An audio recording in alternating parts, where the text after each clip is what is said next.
Why aren't women in the U.S. Constitution yet? Well, we're going to talk about it, and we're going to talk about how we can fix it.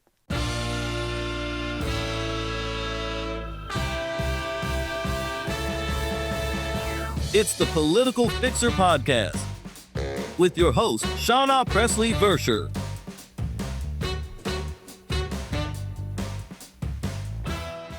Hello, everyone, and welcome. I'm Shawna Presley Vercher, the Political Fixer, and this is the Political Fixer Podcast.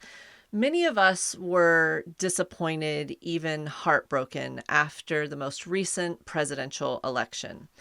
But after that shock wore off and I had some time to go through my own stages of grief, then I landed somewhere that wasn't anger, which is my usual go-to when I've had a social justice setback. I landed on determination. And on this episode, we're going to talk about the project that I have chosen to tackle in the months and days ahead, and then also why I believe this should be a central part of our conversation moving forward, instead of focusing on the personalities in politics.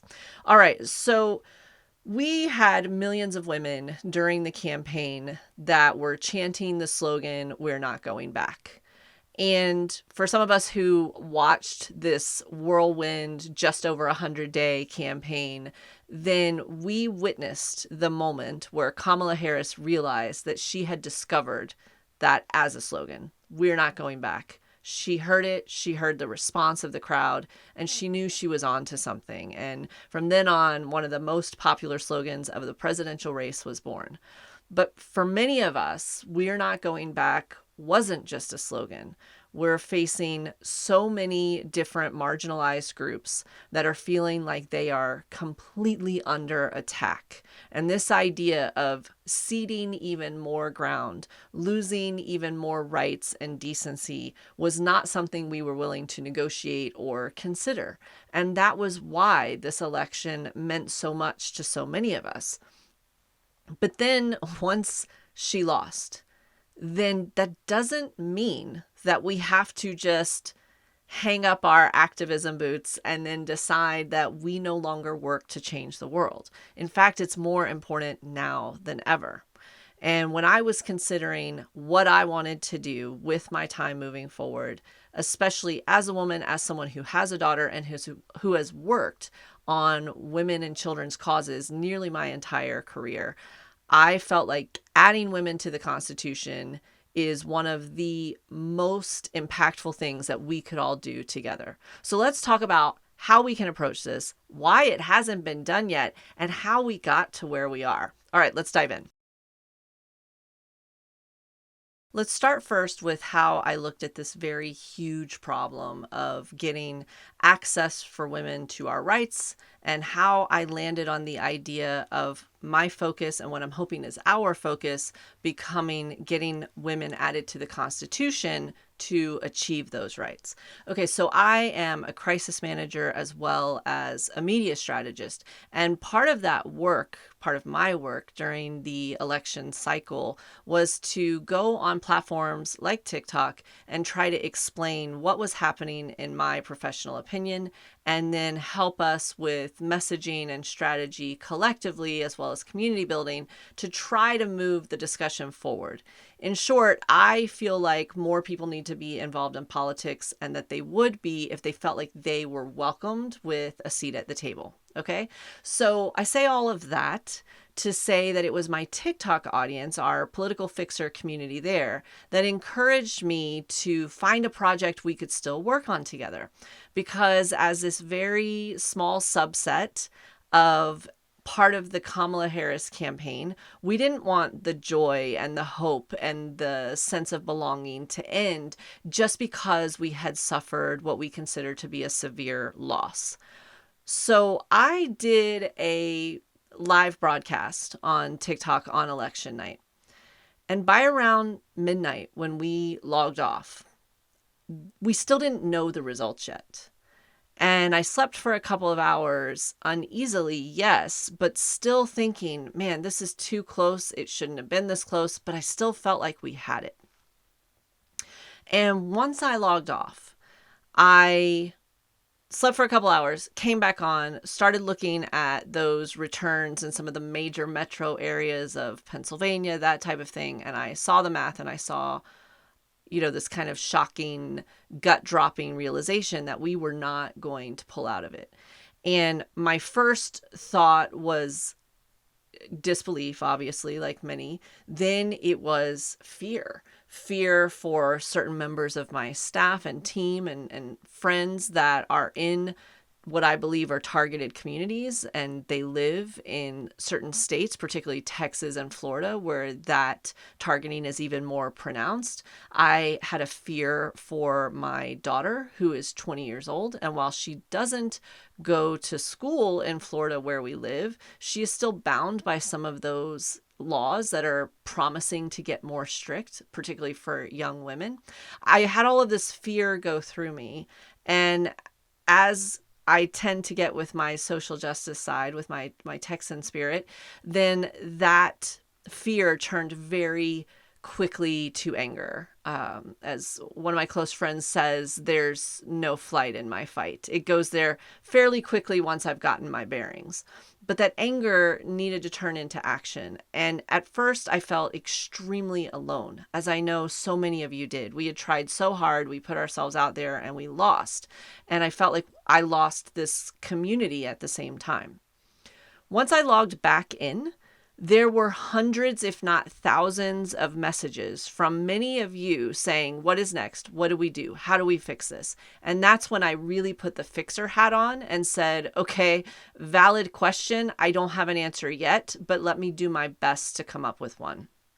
Okay, so when I am putting a fixer hat on, the crisis management hat, what does that strategy look like? It's extremely analytical. I try to then remove all of the emotion. So let's look at this problem of women not having the same rights as our male counterparts here in America, and how we can actually target that problem in a very strategic way. The bottom line is that there are a majority of members of Congress who have actively voted against legislation to protect women in a number of ways, so Congress doesn't feel like a viable option. We have someone who's about to assume the Oval Office, again, who has shown his disregard, if not disdain, for women and how to treat them. And then we have a court that many of us believe is compromised, that has its own agenda and is not only not going to leverage the law to help us, but possibly wield the law and the highest court of the land to set us further back. So what is above Congress and the presidency and the Supreme Court? Right now, there is only one document that I could think of that has more power than all of them, the governing document of the Constitution.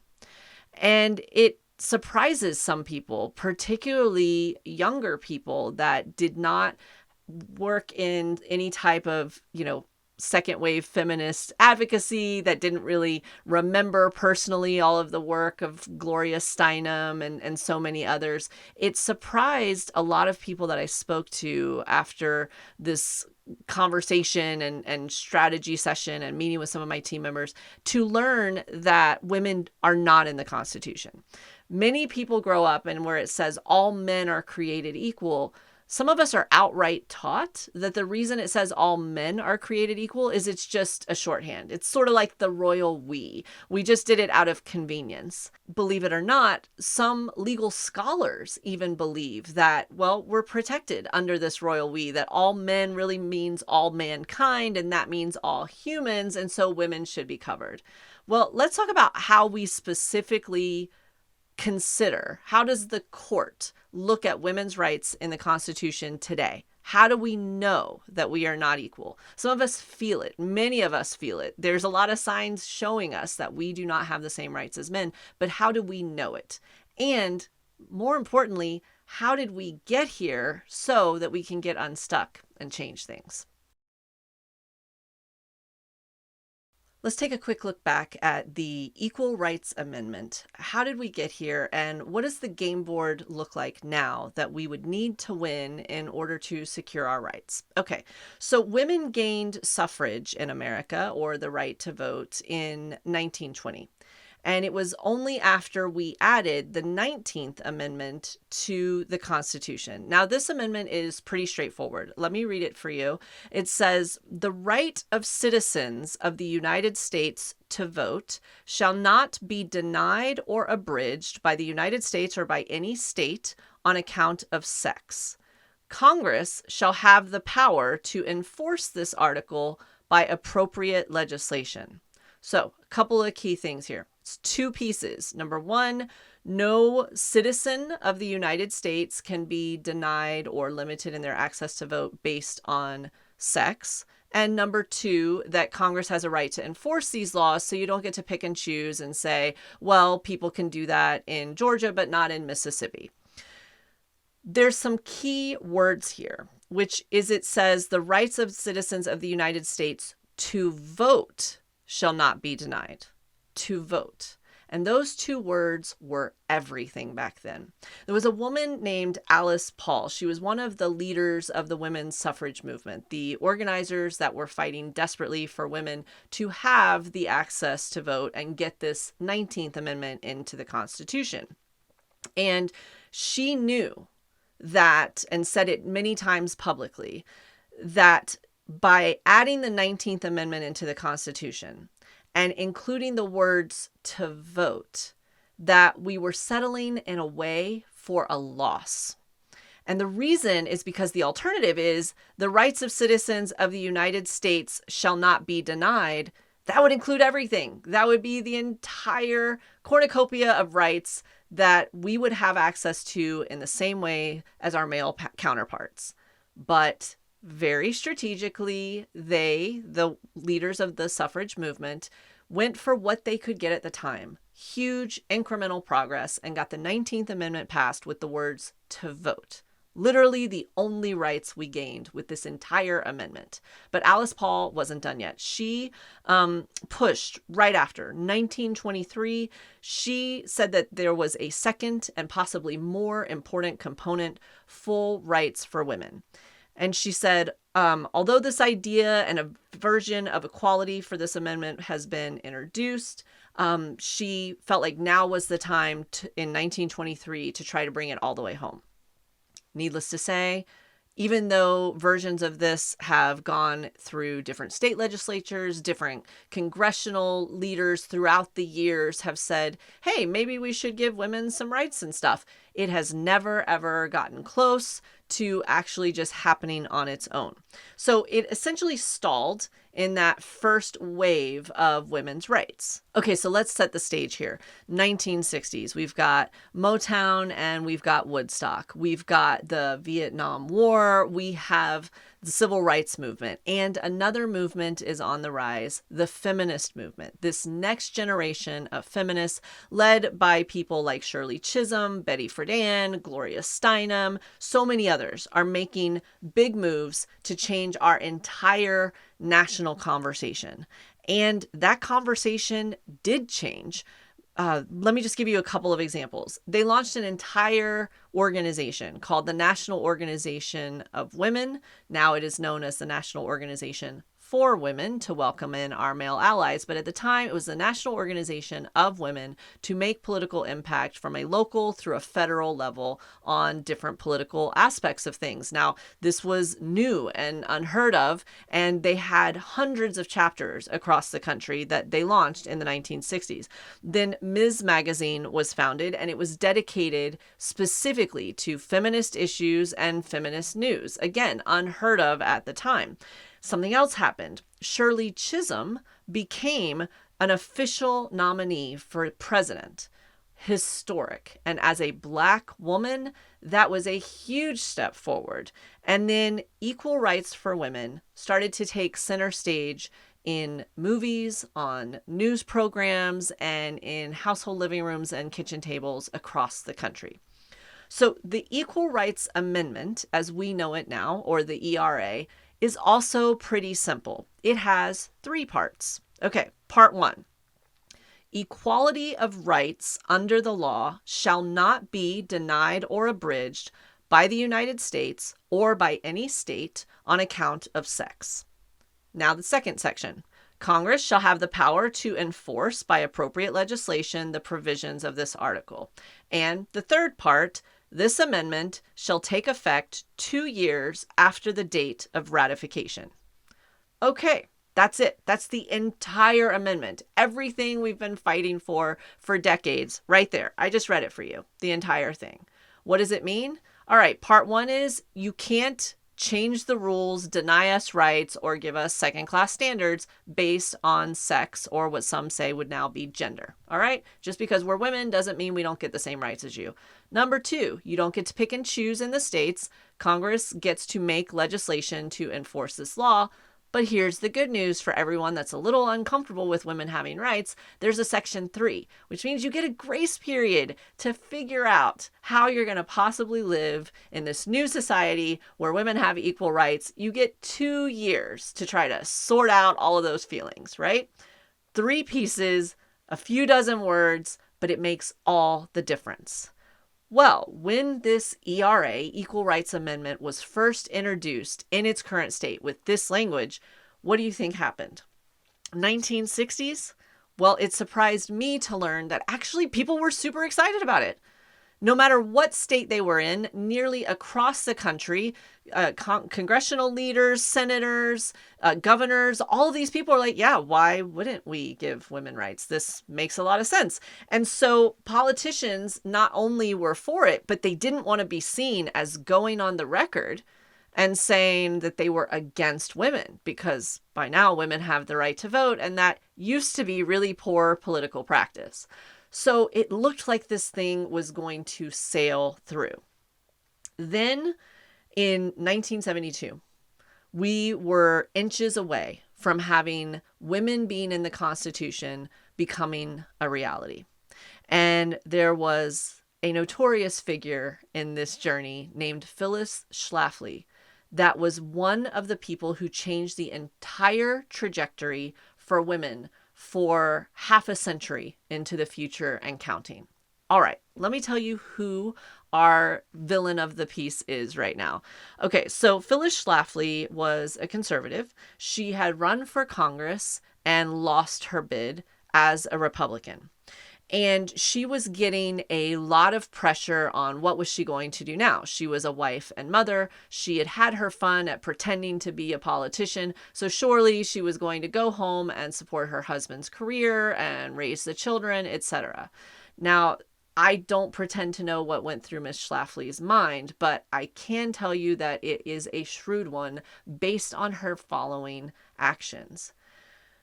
Miss Schlafly was determined to hold on to her dignity and maintain her status in society and also as a figure who was making a difference. So it became her mission to prove to everyone that she was more Republican woman than she was anything else. That she wasn't one of those feminists. She wasn't one of those people that was rejecting a lifestyle of staying home with the children and caring for the husband. But she also was a community leader and wanted to make an impact. What's one way that she could show that she deserved to hang out with the guys every once in a while in political circles? By squashing this legislation that she felt like was mocking the lifestyle that women would choose in suburban households of staying home, and that was becoming something that made it harder for her to fit in. So put another way, there were women at the time that felt like all of these feminists that were so crass and had the audacity to burn their bras and show up in pants and say they didn't want husbands, that they were making it harder for all of the nice, normal women who were staying at home and trying to just play by the rules, right? So if they could silence those fringe feminists, then maybe they could quietly wait their turn and get more rights on a natural timeline and not be so unseemly in the process. Whatever you think of that, there's a couple of things you should know that still play into what we deal with today. First of all, This idea of divisiveness among groups is still really, really effective. The moment that Phyllis Schlafly decided to divide women from just being all women who all deserved rights under the same constitution into two groups, those that want to work and not get married, and those who want to get married and stay home and have children. That was the nice little boxes at the time. She helped to define those boxes. Society was happy to go along with her. And so that caused a war between two sets of women. And what does that do? It distracts us, it splinters our focus, and it divides our efforts to where suddenly we're not advancing anything together, we're picking on each other. And we've seen that strategy play out time and time again with groups that logically should be working together, but instead they're distracted on winning against each other, even tearing each other down. And meanwhile, those with power and money and wealth, they continue to have all of those things while we're busy over here in the corner bickering with each other. Okay, so there was something else that happened during the 1960s that Mrs. Schlafly definitely took advantage of, and it shows me what a smart woman that she must have been. Remember that I mentioned this is a time of the Vietnam War, and she did gin up anger and divisiveness, but she also helped to stir up fear, one of the most powerful motivators when you are trying to stop any type of progress or do anything new. And the fear was extremely specific, which is if the Equal Rights Amendment passes, then the government can draft your daughters into war. A very real and bone-chilling thought that shook the entire nation. And even people who previously voiced their support for the Equal Rights Amendment, particularly those in Congress, were suddenly receiving phone calls and making all these speeches to kind of backpedal a little bit and say, wait. I was in favor of it before I got this new information. Now, the idea that the amendment mandates some sort of draft of women is false. I read the entire amendment to you. It does not say we have to do things that other people are wanting to do or have previously implemented. But at the same time, it says you couldn't deny us the right to serve in the military. So she took a half-truth and turned it into a fear campaign. Highly successful. And even though this amendment was starting to sail through Congress and the Senate, it needed a very important next step that Phyllis Schlafly and an entire group of allies was able to stop. So the Constitution, it governs all of us as a nation, but states still have a lot of rights. So when you're going to add something as major as a constitutional amendment, then you have to get a huge majority of states to say, yes, this sounds reasonable to us. We agree to this. You need 75% of states to agree. And where we are right now, that means 38 states have to say, yes, we agree with this. Let's move it forward. Let's make it an amendment.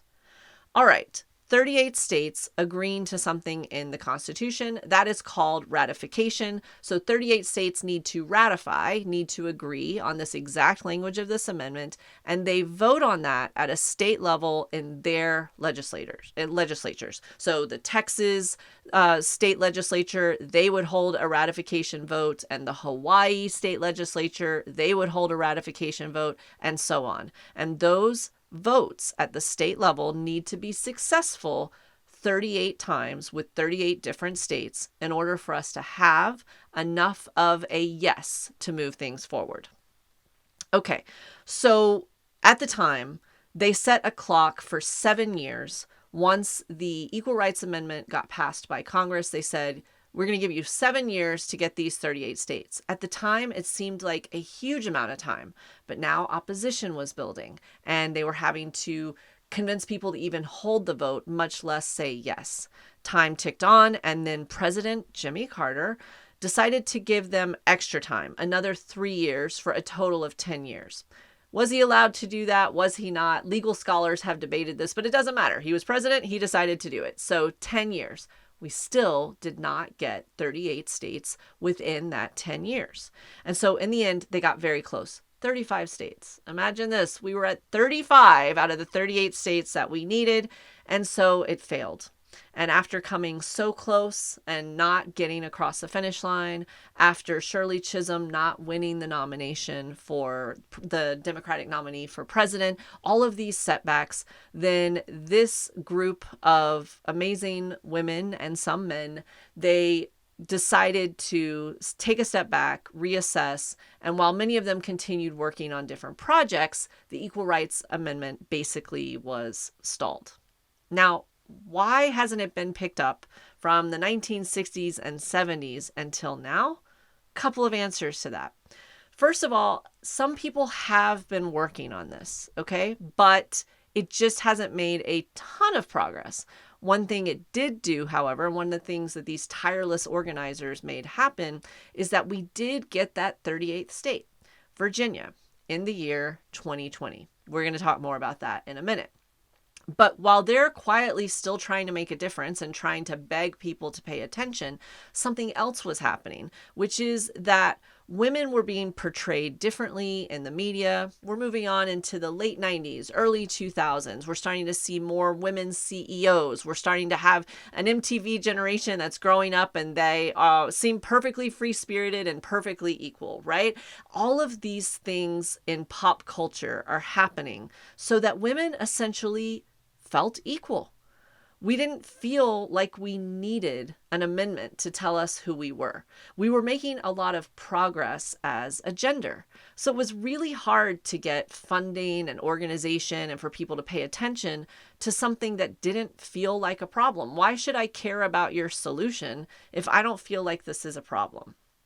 Now, this is culminated in one of what I believe are the most smartly written programs that has ever been on television about politics, and that is The West Wing. Now, there's a character that's introduced in one of the middle season named Ainsley Hayes. She's a blonde female Republican, and she gets to have these little feisty monologues to kind of counter the progressive viewpoint that aired on West Wing in its early seasons. And that provided some different context of the characters, but strangely enough, even though West Wing appeared so many years ago, sadly, we're still having these exact conversations and debates on many issues that we saw back in the West Wing, including this one. Now, this is what Ainsley Hayes said about the Equal Rights Amendment on the West Wing. She said, "It's humiliating. A new amendment we vote on declaring that I am equal under the law to a man. I am mortified to discover there's a reason to believe that I wasn't equal before. I am a citizen of this country. I am not a special subset in need of your protection.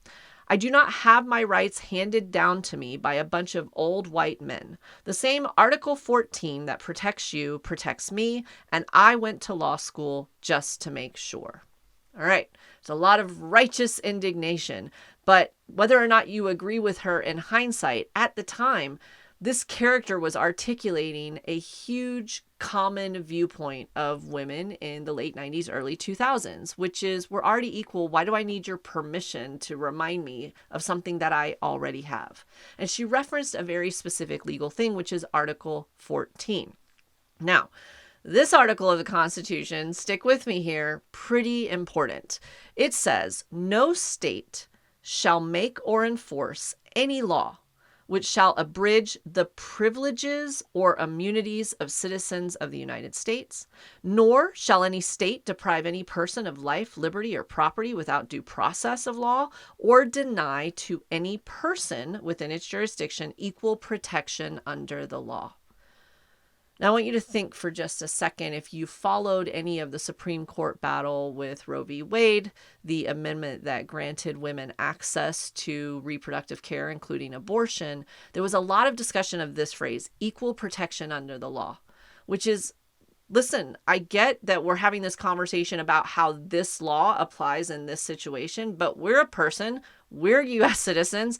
Aren't we already covered under you can't treat us differently than men? In fact, Kamala Harris, as a U.S. Senator, infamously asked Brett Kavanaugh, the soon-to-be Supreme Court Justice, in her examination of him on the Senate floor, what law applies to men that is similar to the abortion laws that apply to women? What are other laws that the United States has that we debate that directly impact your person, your body, your control over your own body. Now, why did she do that? To make him squirm?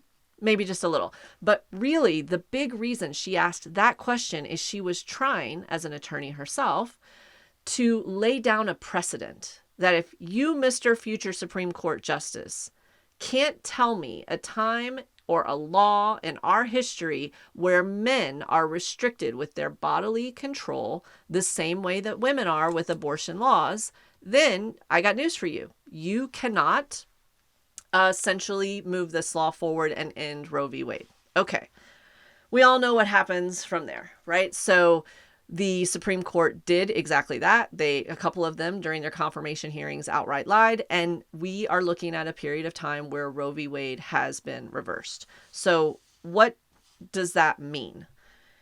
This "we are equal" argument dissolved right in front of us. And not only that, all of these people that said, well, we really don't care about the issue of abortion. That's just one issue. It doesn't really apply to me. And I think you're being dramatic, different organizations, by talking about all of that every time we talk about women's rights.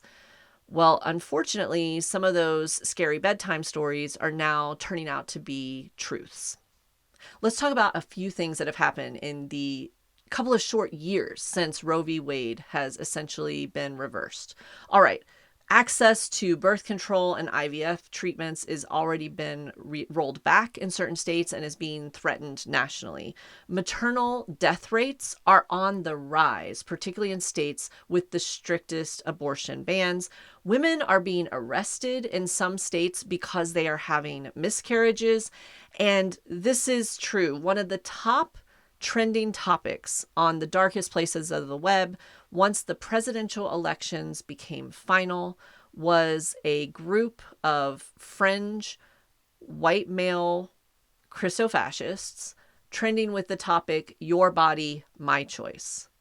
So if there was any doubt before that moment that this was not about religious beliefs or not really understanding the medical science of abortion or not really understanding reproductive care, protecting families, none of that is true.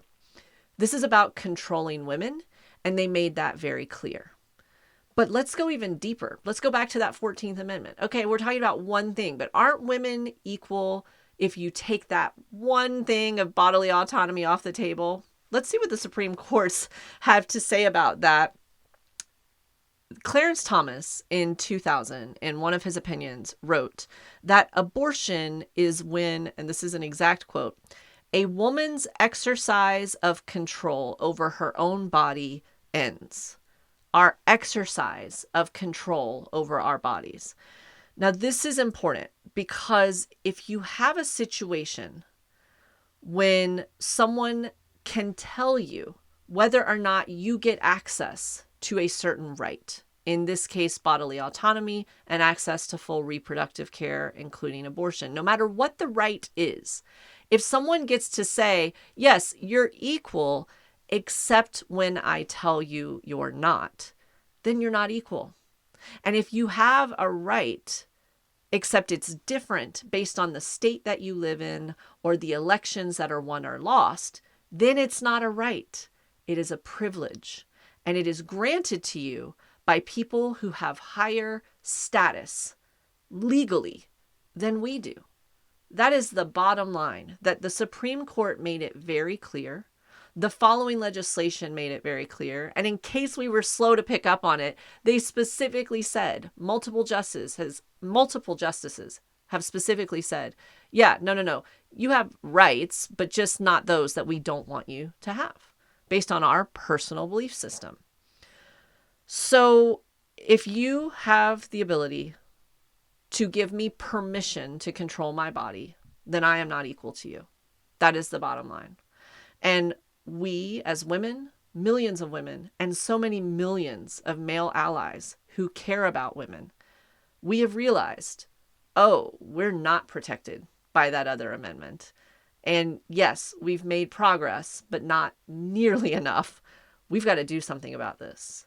And that's exactly what we're going to work on together. Now, let me tell you how this plan can go. So how, in this current political climate, can we add women to the Constitution? How can we get this done when so many amazing, talented people before us have tried and fallen short of the goal? Well, first of all, we have several advantages, believe it or not. The first is that when we were first having these conversations collectively, long before many of us were born, this idea of what could happen to women if the worst among men took power was at the time really theoretical. And now, with some of the more extreme laws coming into play at this time in our history, it has woken up a lot of people that maybe didn't take things as seriously before because they felt like we had some guardrails in place, that it would never get that bad. The second huge advantage we have is that we have the abortion conversation moving forward at a rapid pace and finding that even some of the most conservative parts of the country, when asked if they want access to abortion to be completely off the table, almost every single one of them, Montana, Kansas, the list goes on, have said, wait, that is not what we want. We want to have A, B, and C happen, but we don't want to take away the entire alphabet. So it kind of took away one of the weapons of conversation. And at the same time, recently, as we look at where women are with our rights and our equity, then reproductive health is just one of those facets. We were really excited to celebrate all of the accomplishments of women getting these strong roles and being cast as president in the movies and also taking center stage on a lot of sports arenas. But then we learned really quickly that women weren't getting paid nearly as much as their male counterparts for the exact same job. So that popped that balloon really quickly.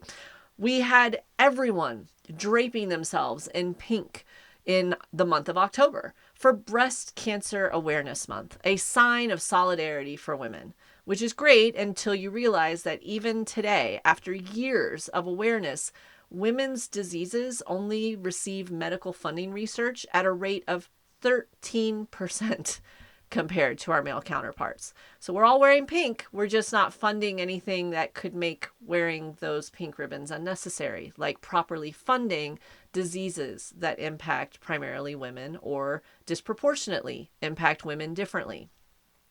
And we were so proud when the Me Too movement started to take hold. This felt like progress. This felt like kicking down a different type of door, that door that leads into those dark rooms and private offices that so many of us knew existed, and finally holding some of the worst monsters accountable for their behavior and saying out loud what happened without feeling shame ourselves. That's what we thought at first. But then some of these most craven individuals started getting upset about actually having consequences to their actions. And so the Me Too conversations and the equity conversations and even the safety conversations quickly got replaced with a conversation about cancel culture.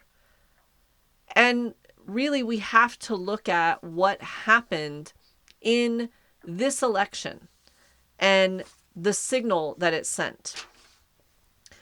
Essentially, we were shown in a number of ways that women do not get to break that glass ceiling.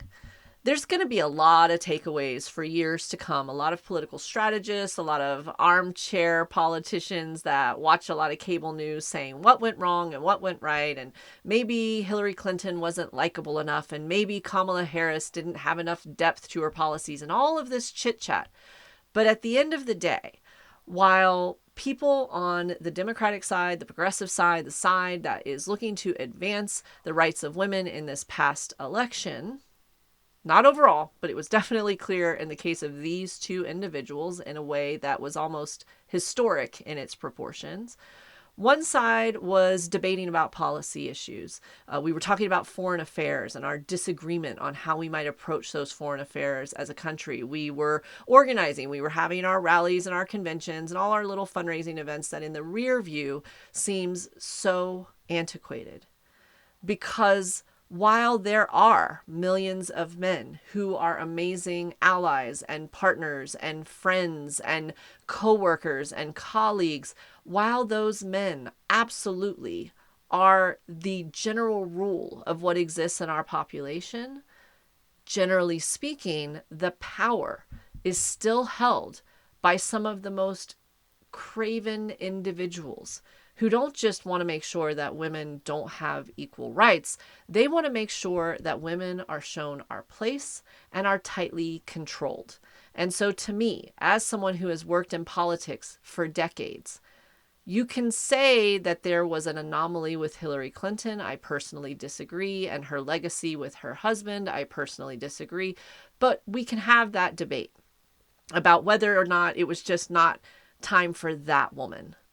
But then when you get into a situation here with not just Kamala Harris losing, but losing to arguably one of the least qualified, least charismatic, least desirable of the opposite sex, to me, that message was clear, which is from all of these monsters whose hands are still on the levers of power, the best of you women will never get to jump in line ahead of arguably one of the worst of us. They got together. They were able to organize and throw a lot of disinformation and money and threats and all kinds of movement towards shutting down not just Kamala Harris as a person, but so many legislative issues having to do with women's rights across different states. It was a concerted, organized, well-orchestrated effort, and we have to rise to meet and defeat that type of orchestration. So how do we do it? We can't win their rigged game. We cannot. No one is going to rescue us. And on that note, I want to address one of the top questions I got when I first started talking about the Equal Rights Amendment, which is, listen, the 38th state, Virginia, did ratify in 2020. And I understand that's been longer than however many years, but couldn't we just say, hey, let's go ahead and certify the amendment anyway. Let's go ahead and add this amendment to our Constitution. And who better to do that than a man who is leaving office as our current president, President Biden at the time, and who is not going to be running for anything anymore, who cares, obviously, about women and has no issue with strong women in his life. What about having him go ahead and walk this over and get this thing done? Let's just see how it plays out. And there were a lot of people that had that thought. In fact, there was a letter that was signed by more than 120 House Democratic leaders, led by Representatives Cori Bush and Shawna Presley, that called on President Biden to do exactly that. You have the 38 states. Let's just do this thing. Please take this to the archivist, that is the person in charge of adding things to the Constitution, among other things, and let's certify this. Let's make it official. And at the same time, other people were leveraging their influence to lobby the president, Joe Biden, and ask him to do this, including New York Senator Kirsten Gillibrand and former secretary and presidential nominee herself, Hillary Clinton. Listen, Joe, let's do this. Let's go out on a high note. Let's do this one last thing for women. And from what I understand from the people that I spoke to on the Hill and from the sources that I had, then President Biden actively took meetings on this and he considered it. And the questions, as I understand them, that he essentially had were not, should we give equal rights to women? That for him was a no-brainer. But it was, will I be helping the movement by certifying it when there's this legal question in the air about whether or not there should have been a buzzer clock that sounded and whoops, we missed the chance to get our rights? Or if by certifying it, I basically say, yeah, I certified it. You can't do anything about it. Would it make women finally have rights that the court couldn't touch? Shorter way of saying this, if I certify this as the president, can the Supreme Court come back and make things even more tangled and worse for women by ruling against me? Well, there was some questions. And if you asked 15 different legal scholars, you would get 15 different answers. Some people are like, well, there's no real time clock. That was just a made up number and a suggestion. Some people say, yes, there is a time clock, but if you certify it, you kind of have a special set of bonus rules and it would get to go through. And other people said, no, listen, you're right. If you do this, it's going to get caught in the courts. And right now, with this particular Supreme Court and these particular 9 justices, you don't want it to land there. You definitely don't want it to be on their playing field. It's better that you just bench the idea altogether. So he was still weighing who was right and who was wrong and what he should do as the man that he is. What is the best thing to do as a leader? And then something interesting happened. So if you don't know about the archivist, don't worry. Most people, including those of us in politics, don't really think about this position much. But our United States archivist right now is Colleen Shogan, and there's a deputy, William J. Basanko. Now, why do I know this? Partially because of this Equal Rights Amendment conversation, but also because they did something that was largely unheard of. The archivist and the deputy archivist spoke to the press about what they felt would happen if President Biden attempted to certify the Equal Rights Amendment with the cards being in the deck that we have now. All right. This is unheard of that an archivist would honestly even be known, but then to step forward. So this is what they said.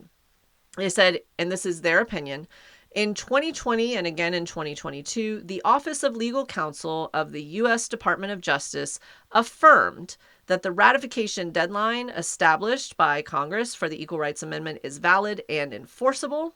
So they said, they went down and talked about deadlines and precedent, and then they added at the end, therefore, the archivist of the United States cannot legally publish the Equal Rights Amendment. As leaders of the National Archives, we will abide by these legal precedents and support the constitutional framework in which we operate. So that is a very nice, fancy way of saying, you can hand it to us, but we're not doing anything because we think it would be illegal. Well, that pretty much put a pin in that conversation. And so the idea that President Biden could resuscitate the Equal Rights Amendment on his own before leaving office, those hopes were dashed when those archivists that no one had ever heard of did what they felt like was their job, which is to say, this is our understanding of the law. Now, we can debate whether or not that this law exists. Was there really a time clock? And people do. We can debate whether or not this time clock means that we can't certify the amendment anyway, which people are still debating to this day. But I prefer to put my focus on something that changes the conversation from a debate to a new set of rules in a game that I like better. So if the problem is the clock, if the problem is that it took too long to ratify 38 states, then let's start a new game. Let's start the clock over again. Let's go re-ratify. Let's go get those 38 states, the ones that were so excited to say yes, the ones who recently have said yes. Let's not let the other 12 off the hook. Let's go to all of them and say, hey, listen, times are different. We have more information. You love women. We would love to be women. So, and have all of our rights, if it so pleases you. Let's do this thing together. Let's get these 38 states, any 38 will do, to say, yes, we would like women to be added to the Constitution. Now, what does that take? I don't want to take away from the fact that countless organizations, thousands of women, leaders that have so much experience and so much courage, they have tried this before. It's not like they haven't thought of, hey, let's move the ball forward in the game. However, there's a very important couple of mistakes, and we all learn from our mistakes. Hindsight is 2020. No judgment. There's a couple of mistakes that I feel like these earlier iterations made. And that is some of the things that I'm looking to hope to correct with help of all of you moving forward. One of the first mistakes that they did, in my opinion, especially back in the 1960s, is a lot of these leaders, again, no judgment, but they fell for the trap, the bait, some of them, very vocally, of the divisiveness. So someone would say, hey, so-and-so, leader of the feminist movement, intentionally not going to call anyone out here, They're saying that if you want equal rights and you're a feminist, that means you don't even want to get married and have children, that that's not a valid lifestyle. Now that we are more of a politically savvy, lots of media, 24-hour news cycle type of society, then we can see that trap coming a mile away. No matter what we may or may not think personally about someone's choices, the smart thing to do is to smile, take a beat, and remove and diffuse that divisiveness. I would never judge anybody for their lifestyle choices. The entire point of equal rights is so that you have the right to make whatever choice with your life that you would like. I mean, for many of us, we could write that script ourselves. That's politics 101, but this is a different time. And then in the 1960s, in the heart of all of this transformation of our nation, one thing stood high, which was that these leaders of civil rights movements and women's movements and anti-war movements, they believed in just saying what they thought and being honest. Way different time period. So some of them said, in possibly a misguided way, no matter how they may have felt, yeah, I think it's stupid. I think it's a waste of a woman's life and talent for them to stay at home and raise children and serve a man. Not helpful. So that divisiveness is something we have to avoid. And I think we're smarter now, but I also think we genuinely believe that there is no one right way to be a woman. And so this is a different time. And again, an advantage we have today. I think the second mistake they made was that though you could say it was the waters we were swimming in at the time, or just culturally we didn't learn fast enough, however you want to cast blame or situation, this feminist movement in the 1960s was lily white.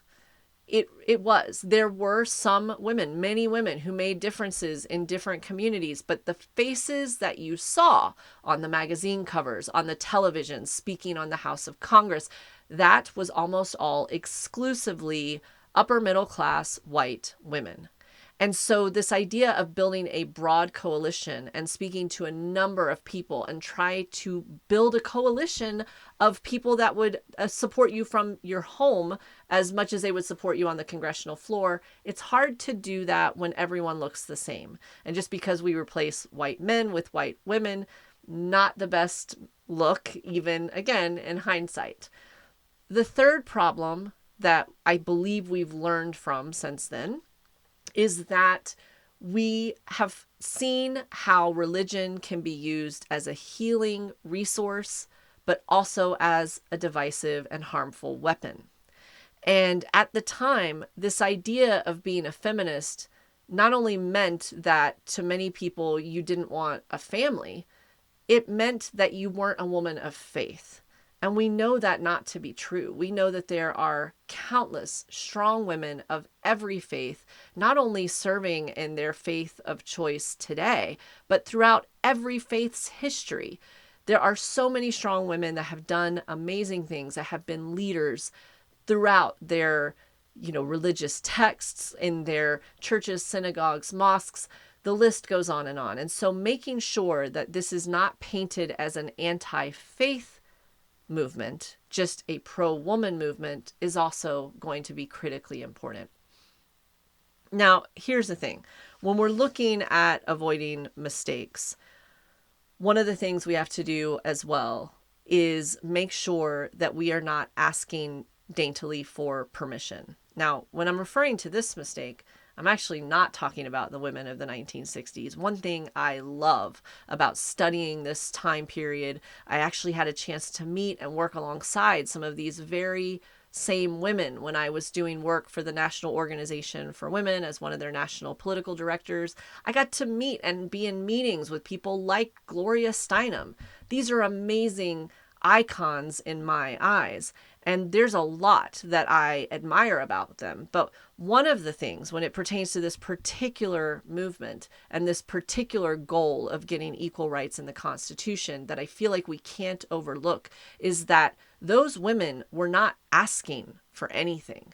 They were demanding it, no matter how unsavory it might have seemed to others, no matter how culturally shocking it may have appeared to the outside. They were not asking for anything. And what happened when they lost, arguably, the Equal Rights Amendment fight is that the pendulum swung and people had different opinions on how to recover. Some people said, all right, well, maybe we shot for the moon. We need to go for something lower than equal rights. Some people said, listen, let's do equal rights, but let's just change some wording. Maybe there's some phrases we could change to make this more comfortable for people.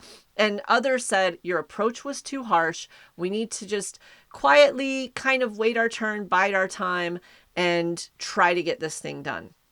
And another thing that people did when they were assessing how to move forward after that loss is they said, listen, maybe the Constitution is just something we'll never get, but what if we elected a woman as president? Then she could help lead the way to give us our rights a different way. And then that didn't work. But the women of the 1960s and 1970s, that second wave of feminism, they were not scared to say, no, we want this now. The women that followed later that were trying to be strategic, they kind of softened their approach. And this is going to be a really important thing for us to understand moving forward when we're all talking about making a difference in our community on a number of issues. But when you're looking at your toolbox, deciding which tool you're going to pick up and use can sometimes set the entire course for how things are going to move forward and whether or not you're going to be successful in building that change and creating that difference or not. There are two major types of organizations that people use when they're trying to advance social justice causes. One of them is the traditional charity, a 501c3 organization. It's what you see a lot of with the commercials and the year-long, the annual drives and sometimes the sad commercials. A lot of them do amazing work, but we've also seen some of those that kind of are a caricature of what charities are, right? At its heart, however, a charity, a 501c3, it can do a number of amazing things. They can take in contributions and to incentivize you to give more. They can give you tax relief in some cases when you make that donation. They can host fundraisers. They can host events. They can reach directly into the community and serve people in need. Or they can fund, research and discussion tanks and leadership councils to try to impact change in a more global or larger state from afar. There's so many different ways that 501c3 nonprofits can make an impact. But you know what they can't do? They can't get involved in politics. It's the cardinal sin. It is the third rail. You cannot, as a charity, a 501c3, get directly involved in interference with a political race. You can get involved in issue-based legislation. You could say, hey, we've looked at this and this candidate over here seems stronger for our issue, but it is a huge hornet's nest. And so many 501c3s, especially with the incoming administration threatening to crack down even further on that specific rule and shut them down if they get too close to political activity, so many of them don't even bother getting involved at all with different candidates, races, and legislation. That is something that is a protective measure to protect their mission over everything else. I respect the decision. However, it can also be something that hamstrings us in the progress, because if we can't get involved in politics, and we can't get involved in politics, then guess what? That means we have nothing to leverage over you, politician. So why would you care about our legislative issue? Why would you use your time and your priorities on the legislative floor and your political capital? Why would you help advance my cause if you know that I can't help you get reelected? I can't even rally people to your support to some degree besides sending you a nice thank you email blast to my current donors, right? There's a line there that has been hurting us. So we decided to start, in companion with all of the great 501c3s out there, including the Alice Paul Foundation and so many others, including the 501c3s that have been started across the country by some of the members of the National Organization for Women. We have started a 501c4 called Equal Rights Now.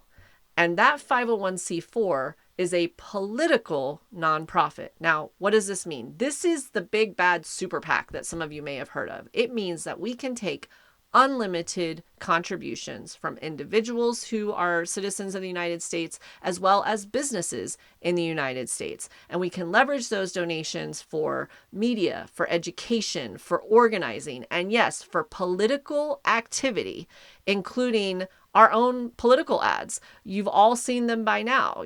This person is terrible and society will crumble if you elect them. Brought to you by the Nicest People PAC, right? You see these commercials air time and time again to actually influence elections as concerned parties. I believe that we have to have some sort of leverage over these state legislators. If we're going to ask them to go out on this limb with us and re-ratify the Equal Rights Amendment in their particular state, if we're going to reach the 38 threshold again, then we need to have both carrot and stick. We need to be able to show which legislators take action for us, who fights for us, and who does not. And that needs to matter for them continuing to hold this position of service that is also supposed to represent us. No matter what party you are from, no matter what your political spectrum is, here's one universal truth. Very few, if any, politicians can get elected if women do not vote for them. And that doesn't even count the strength of our allies who have graciously and thankfully, vocally come to the table, especially in recent years. Okay, so here's your call to action. Oh, I tricked you, right? You thought you were just going to listen to this nice podcast and learn some things, and I slide in some secret homework. But yeah, faith without deeds is nothing, right? Faith without works. Okay, so what is your homework for now? The first thing is we need to start organizing. There is a lot of upheaval on social platforms. We're definitely going to be talking more about this in the future on this podcast, but also with everything happening, particularly in certain states, certain organizers and community advocates are, understandably a little bit more cautious about putting themselves out there. We need to find our safe spaces. We need to start building our sense of community. And the great thing about working together to have women added to our U.S. Constitution is for most people, for over 80% of Americans, this is not a divisive topic. This is a great way to bring communities and different people, different pockets of advocates, and even first-time people that didn't really get politically involved before, to bring them to the table. So organizing is the first thing. And we've started building some resources and infrastructure, and then we're also going to be building different social accounts and different online communities and resources that you all can join. And we want to hear from you. What do you have so that we can support and join those? The second thing is we need to make sure to strengthen our infrastructure so that no matter what happens, we can communicate regularly. We don't have to worry about what might happen with certain people in power. And so making sure that we don't only organize on social, but we have other platforms that are not based in the United States and held politically. But for example, one of the platforms we'll be rolling out, it's based in Dublin, Ireland, places that are friendly to our cause. We try to back up our data, just the different business of the business. If we're serious about this, then we've all got to start lending our talents, our technology, and our expertise to be smart about this and realize that while 80% of the country is in favor of this, those who are against it will be making sure to throw some obstacles in our way. So we need to be ready to overcome them, and we need to be ready to grow really quickly and move really fast, because I believe that there's going to be a lot of positivity that we're going to be rushing to keep up with. And the third thing that you can do to help, besides volunteer your talents, join these communities and make your voice heard. The third thing that I would love for you to do to help is to spread the word about what we're working on.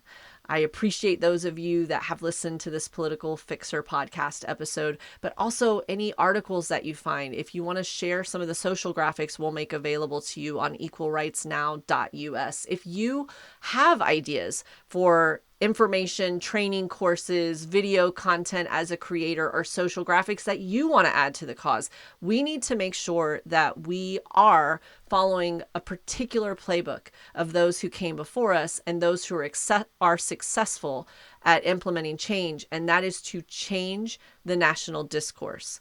To do this, we need to start banging that drum and make sure that it gets louder and louder. So I want for all of you to think about how you feel about this topic. Consider if this is something that you want to lend your voice to. Is this something positive that we can do together? Is this something that we can lend our energy to and create light and possibility and change, even during a time that in other areas of politics may feel extremely dark? And then once you've had that thought, once you've decided, yes, I want to help, we need all of you, every single one of you, and we need for everyone to hear us. There is a reason that we didn't give this a nice, gentle name. Equal rights now. We are not asking, we are declaring, and we are going to work together to make it so. And in the meantime, I am so happy that all of us came together for this time. I hope that you will follow me at Political Fixer anywhere that you receive your podcasts, and also look for ways to get involved on equalrightsnow.us. You can find me at politicalfixer.com, and I'd love to hear from you in your comments and in your feedback about what you think about this conversation and what other important conversations we should be having together to really understand, appreciate, and take meaningful action on issues that matter to you.